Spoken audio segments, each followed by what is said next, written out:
বিদেশি ঋণে গভীর পর্যালোচনা করবে বাংলাদেশ ব্যাংক। প্রায় $200 কোটি আমদানি বিল পরিশোধ, রিজার্ভ $20 বিলিয়ন ওপরে। ব্যাংক মিউচুয়াল ফান্ডের দাপটের দিনে শেয়ার বাজারে পতন, ডিএসইতে কমেছে সব সূচকের মান, লেনদেন কমেছে 35 কোটি টাকা। সিন্ডিকেটের কারসাজিতে বোরো ধানের কাঙ্ক্ষিত দাম পাচ্ছেন না কৃষক, মন প্রতি কমেছে প্রায় 150 টাকা, কঠোর হুঁশিয়ারি প্রশাসনের।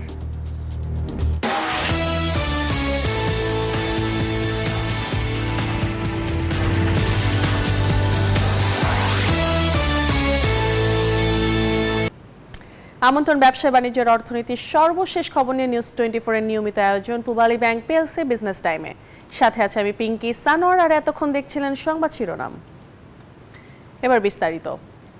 বিদেশে ঋণ নেওয়ার ক্ষেত্রে গভীরভাবে পর্যালোচনা করা হচ্ছে বলে জানিয়েছেন কেন্দ্রীয় ব্যাংকের মুখপাত্র আরিফ হোসেন খান। আইএমএফ এর ঋণের ওপর বাংলাদেশ নির্ভরশীল নয় বলে জানান তিনি।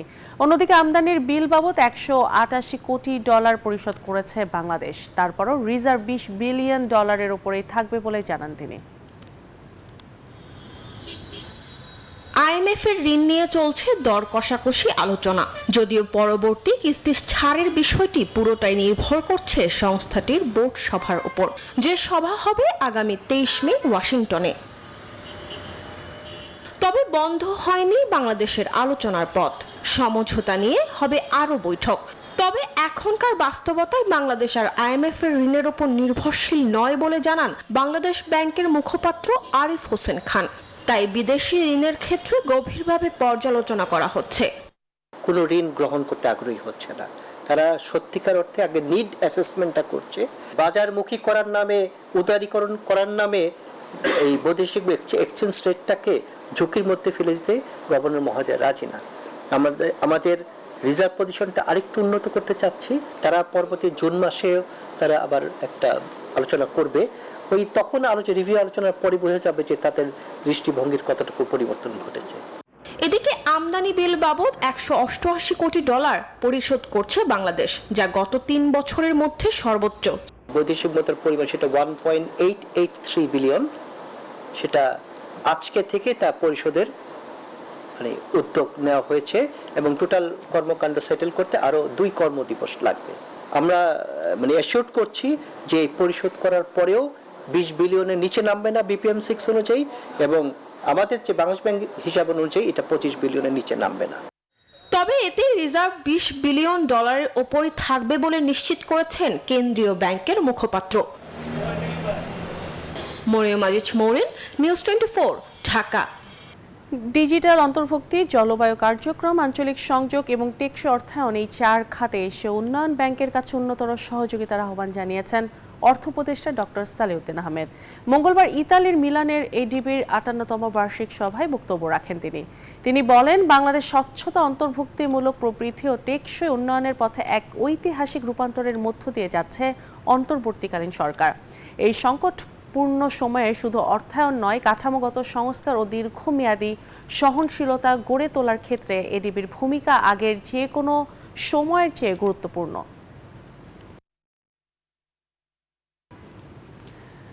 মূল্য সূচকের টানা পতনের পর গত 2 কার্য দিবসের সূচক কিছুটা ঊর্ধ্বমুখী হলেও আজ ফের পতন দেশের পুঁজি বাজার ঢাকা স্টক এক্সচেঞ্জে। পাশাপাশি গত দিনের তুলনায় লেনদেনও কমেছে সামান্য। মঙ্গলবার সপ্তাহের 3য় কার্যদিবস শেষে ডিএসইতে কমেছে সবকটি সূচকের মান। প্রধান মূল্য সূচক DSX 12 পয়েন্ট কমে অবস্থান নেয় 4951 পয়েন্টে। সূচকের সঙ্গে এদিন গত কর্মদিবসের তুলনায় লেনদেন কমেছে 35 কোটি টাকা। এছাড়া হাতবদল হওয়া শেয়ার ও মিউচুয়াল ফান্ড ইউনিটের মধ্যে দাম বেড়েছে 116টির, কমেছে 253টির এবং অপরিবর্তিত রয়েছে 28টি কোম্পানির শেয়ারের দাম। অন্যদিকে দেশের অপর পুঁজিবাজার সিএসসিতে সার্বিক সূচক CSPI কমেছে 3 পয়েন্ট। তবে সূচক কমলেও সিএসসিতে এদিন লেনদেনের পরিমাণ বেড়েছে। নড়াইলে বোরো ধানের বাম্পার ফলন হলেও বাজার সিন্ডিকেটের কবলে কাঙ্ক্ষিত দাম না পাওয়ার অভিযোগ উঠেছে। কৃষকরা বলছেন, বিভিন্ন হাটবাজার স্থানীয় ফরিয়া মধ্যস্বত্বভোগীরা সিন্ডিকেটের মাধ্যমে বাজার নিয়ন্ত্রণ করে ধানের দর মন প্রতি প্রায় 150 টাকা কমিয়েছে। এদিকে কোনো প্রকার সিন্ডিকেট বা বাজার কারসাজির বিরুদ্ধে কঠোর অবস্থানের কথা জানান জেলা প্রশাসক। খায়রুল আরিফিন রানার তথ্য চিত্র ডেস্ক রিপোর্ট। নড়াইলে বোরো ধানের ব্যাপক সরবরাহ বাড়ায় বিভিন্ন হাটবাজারগুলো নতুন ধানে পরিপূর্ণ হয়ে উঠছে। জেলার সবচেয়ে বড় ধান বেচা কেনার মোকাম তুলারামপুর, মাইজপাড়া, মিঠাপুর সহ বিভিন্ন হাটে বেলা বাড়তে না বাড়তেই ক্রেতা বিক্রেতার হাট ডাকে বাজার সরগরম হয়ে উঠছে। বিভিন্ন যানবাহন বোঝাই ধান নিয়ে চাষিরা হাটে প্রবেশ করতেই ফরিয়া ব্যাপারীরা ঘিরে ধরছে। দরদামে পড়লেই দেখতে দেখতে হাত বদল হয়ে যাচ্ছে মনকে মন ধান। তবে কৃষকের অভিযোগ, বাজার সিন্ডিকেটে ধানের ন্যায্য দাম পাচ্ছেন না তারা। ব্যাপারী সবাই জোট করে দাঁড়ালো দাম কমায় দেয়। বাজার অনেকটা সিন্ডিকেটের মধ্যেই রয়েছে। সরকার রেট করে 1400 টাকা, আমি দিচ্ছে 1360, 1400 দাম। এতে লস ছাড়া কি আমাদের কৃষকের তো লাভ নাই। সার ওষুধের যে দাম, জনের যে দাম, সেই হিসেবে তো আমাদের কিছুই হচ্ছে না। এদিকে বাজারে সিন্ডিকেটের অভিযোগ অস্বীকার করে স্থানীয় ব্যাপারীরা বলছেন ভিন্ন কথা। ধানের দাম তো মিলের থেকেই কমায়, ঠিক আছে, আমদানি এখন বেশি, এই কারণে আছে মিলের থেকে রেট কম, যার জন্য বাজারে অটোমেটিক নামতেছে। কোনো প্রকার সিন্ডিকেট বা কারসাজির কবলে চাষিরা যাতে ক্ষতিগ্রস্ত না হয় সেই ব্যাপারে তৎপর থাকার কথা জানান জেলা প্রশাসক। মনিটরিং কমিটির প্রত্যেক বাজারেই তাদের মনিটরিং চলছে। এরপরে যদি আমরা দেখি যে ধানের দাম ক্রমশ কমছে, সেক্ষেত্রে আমরা আমাদের মনিটরিং কার্যক্রম আরো জোরদার করব এবং এতে করে কোনো সিন্ডিকেট ইনশাল্লাহ কোনো কাজ করতে পারবে না বলে আমি আশাবাদী। কৃষি বিভাগের তথ্য মতে চলতি মৌসুমে 50,290 হেক্টর জমিতে বোরোর আবাদ হয়েছে। এর বিপরীতে 2,24,000 টন ধান উৎপাদনের লক্ষ্যমাত্রা নির্ধারণ করা হয়েছে। Desk report, news 24। বিজনেস টাইমের সময় হলো একটি বিরতি, ফিরছি আরও খবর নিয়ে সাথে থাকুন। বিরতির পর আবারও স্বাগত জানাচ্ছি বিজনেস টাইমে।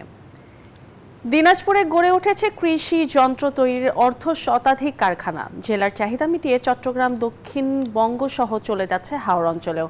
দেশীয় প্রযুক্তির এই যন্ত্রগুলো টেক্কা দিচ্ছে বিদেশি তৈরি কৃষি যন্ত্রের সাথে। পাশাপাশি এসব কারখানায় চলছে আধুনিক যুগোপযোগী কৃষি যন্ত্র উদ্ভাবনের উপর গবেষণা। এদিকে দেশীয় এসব কৃষি যন্ত্র বিপুল পরিমাণে কেনার কথা জানিয়েছে কৃষি সম্প্রসারণ অধিদপ্তর। ফখরুল হাসান পলাশের তথ্যচিত্রে ডেস্ক রিপোর্ট। 34 বছর ধরে কৃষিকে আধুনিকায়ন ও কৃষি যন্ত্র সরবরাহে উত্তরবঙ্গে বড় ভূমিকা পালন করছে দিনাজপুরের বিভিন্ন ইঞ্জিনিয়ারিং ওয়ার্কশপ। ধান, ভুট্টা মাড়াই, আলু উত্তোলন, সিডার, বেড প্লান্টার সহ 35 রকমের কৃষি যন্ত্র তৈরি করা হয় এসব কারখানায়। বর্তমানে প্রতি বছর এসব কারখানা থেকে 2,500 কৃষি যন্ত্র দেশের বিভিন্ন প্রান্তে পৌঁছে যাচ্ছে। এক সময় যে যন্ত্রগুলো আমদানি হতো, এখন সেই যন্ত্রই বিদেশের সাথে পাল্লা দিয়ে এসব কারখানাগুলোতে তৈরি হচ্ছে স্থানীয় ইঞ্জিনিয়ার ও মেকানিকদের দিয়ে। ফলে খুব সহজেই এবং অল্প দামেই এসব কৃষি যন্ত্র কিনতে পারছেন কৃষক। এই যন্ত্রগুলো শুধু আমাদের এই উত্তরবঙ্গেই নয়, এই উত্তরবঙ্গের পাশাপাশি দক্ষিণাঞ্চল এবং এমনকি চিটাগাং পর্যন্তও চলে যাচ্ছে এবং কৃষকরা এই যন্ত্রগুলো ব্যবহার করে তারা সফলভাবে তাদের ফসলকে ঘরে তুলছে এবং কাজ করে যাচ্ছে। শুধু গতানুগতিক কৃষি যন্ত্র তৈরি নয়, নতুন যন্ত্র উদ্ভাবনেও ভূমিকা রাখছে এসব কারখানা। এটা হাজী দানেশ বিজ্ঞান প্রযুক্তির একটা মেশিন। আমি উত্তরণে কৃষি যন্ত্রপাতির পাশাপাশি গবেষণামূলক কাজ করে থাকি। পুলি তৈরি করি, শ্যাপ কাটিং করি এবং কৃষি যন্ত্রপাতি কাজ করি এবং সকল ধরনের মেশিনারি কাজ করে থাকি। আমরা বিদেশের সাথে কম্পারিজন করে তাদের সাথে পাঙ্গা দিয়ে আমরা এই প্রোডাক্টগুলো তৈরি করে থাকি এবং সবগুলোর গুণগত মান আমরা নিশ্চিত করি। নতুন প্রকল্পের মাধ্যমে এসব কারখানা ও উদ্যোক্তাদের কাছ থেকে সরকারিভাবে বিপুল পরিমাণে কৃষি যন্ত্র কেনার কথা জানিয়েছে কৃষি সম্প্রসারণ অধিদপ্তর। আমাদের এই প্রকল্পের মাধ্যমে যতগুলি কৃষি যন্ত্রপাতি ক্রয় করব, সবই দেশীয় উদ্যোক্তা যারা তাদের উৎপাদিত পণ্য যন্ত্রপাতি ক্রয় করব। ছোট বড় সব মিলিয়ে কৃষি যন্ত্র তৈরির অর্ধশতাধিক কারখানা গড়ে উঠেছে এ জেলায়। আলহাদি খান, ডেস্ক রিপোর্ট, নিউজ 24। চাঁদপুরে কৃষক ও অটো রাইস মিল মালিকদের কাছ থেকে সরাসরি অভ্যন্তরীণ বোরো ধান চাল সংগ্রহ কার্যক্রম শুরু হয়েছে। সকালে জেলা খাদ্য গুদামে আনুষ্ঠানিকভাবে এর উদ্বোধন করেন জেলা প্রশাসক মোহাম্মদ মোহসিন উদ্দিন। জেলায় এবছর সিদ্ধ চাল সংগ্রহের লক্ষ্যমাত্রা 8,131 মেট্রিক টন ধান আর 428 মেট্রিক টন চাল, প্রতি কেজি 49 টাকা ও ধান প্রতি কেজি 36 টাকা নির্ধারণ করা হয়েছে।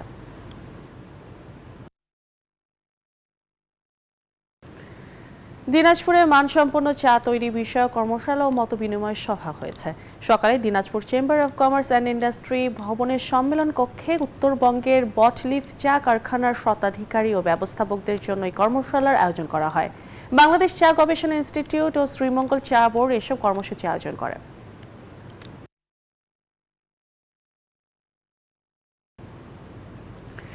আর এই ছিল বিজনেস টাইম এখনকার মতো আয়োজন। এতক্ষণ সাথে থাকার জন্য ধন্যবাদ সবাইকে।